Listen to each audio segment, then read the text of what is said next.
I've taken the bus on the pilot quite a few times. It's very fast. It's much faster than my normal commute. In a typical situation like at 8:30 in the morning, this could take 20 to 30 minutes to go a mile and a half.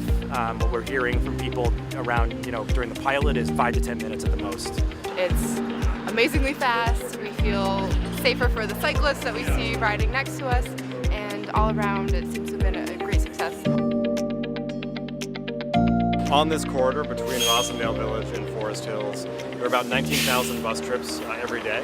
Because of that, over the course of the last 3.5 weeks, we've created this dedicated lane where we've, in the morning, removed the lane of parking for 4 hours and allowed buses and bikes, whether those are school buses or MBTA buses, to have their own lanes for about a mile all the way down to Forest Hills. We were formed about 3 years ago. One of the first things we started pushing for was this bus lane because we know how many people commute up and down this stretch of Washington Street every day. And we didn't really know the numbers, but once we found out that it's something like 60% of the people going through this corridor in the morning peak are on buses, we knew this was a great idea that we should keep pushing.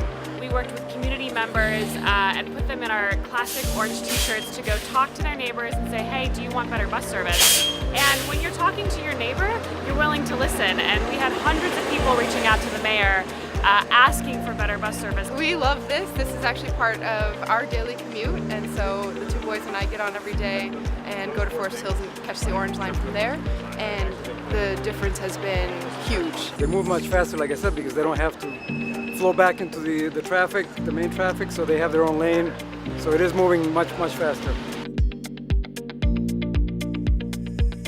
It moves things quicker.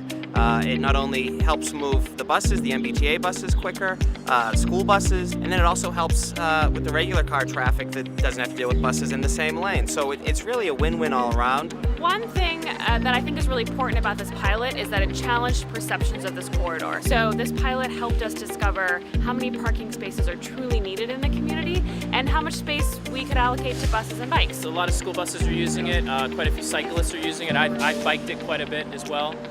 It's been very safe to ride in. I've had no issues with the buses. They seem very well trained.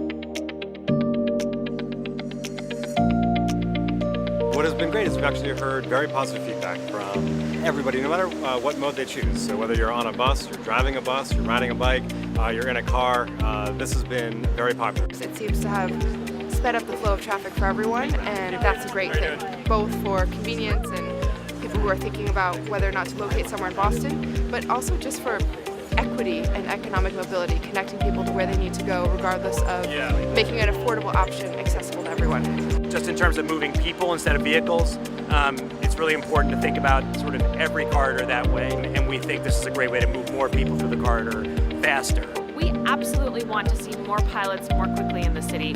What we've learned through our Better Buses report is that 4 or 5 corridors with simple improvements like these could improve bus service for 100,000 people in the city. Our city is changing, and we need to try new things to move more people, and without that political will to try things that may seem hard or may seem unpopular, we're not going to get better bus service.